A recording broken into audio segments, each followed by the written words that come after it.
OMG! Marian Rivera may reaksyon sa muling pagkikita ni Dingdong Dantes at Karil Padilla sa It's Showtime.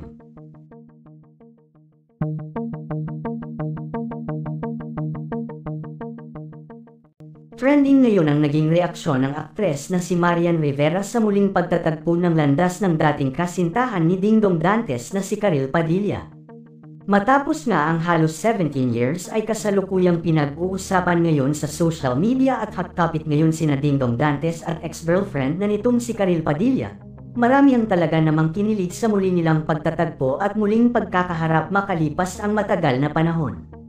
Matapos nga na mag-cruise ang landas nila sa noontime variety show na It's Showtime kahapon June 11, 2025, kung saan isa si Karil sa mga host.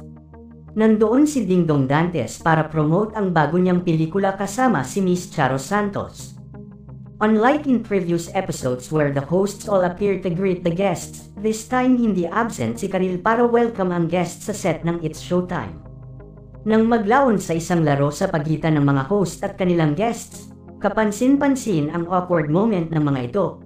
Halos tahimik lamang si Karil at halos hindi ito nagsasalita o kahit man lang magkaroon ng kahit kaunting interaction silang dalawa ni Dingdong Dantes, sa kabila ng pagiging magkalaban nilang dalawa sa kani-kanilang koponan. Gaano nga ba kalala ang breakup nila noong 2008 na hanggang ngayon ay parang plaka silang nag-iiwasan sa isa't isa? Sa hindi nakakaalam, 3 taon ang pagsasama at naging relasyon ng dalawa. Hanggang 2008 nang maghiwalay sila ng landas dahil umano sa hindi mapagkasunduan nilang dalawa.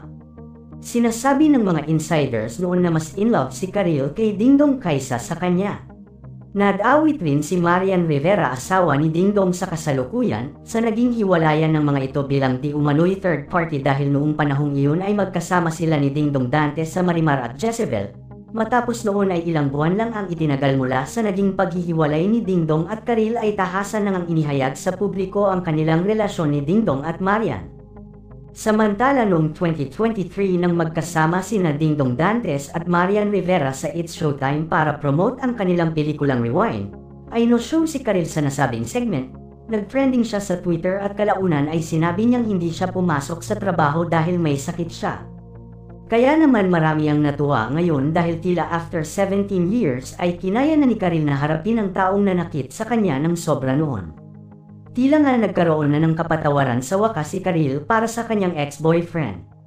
May ilang netizens din na tila hindi pa din makamove on sa tambalang Karil at Dingdong at muling nag-uungkat ng nakaraan ng mga ito, at nagsasabing mas bagay talaga si Karil at Dingdong kung hindi lang nakisawsaw sa relasyon ng mga ito si Marian Rivera.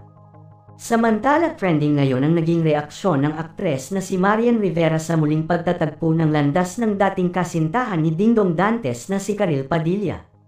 Ayon sa source, hindi umano akalain ni Marian na magkikita ang dalawa ni Karil at Dingdong dahil aware ito na sa matagal na panahon ay nag-iiwasan ang asawa niya at si Karil.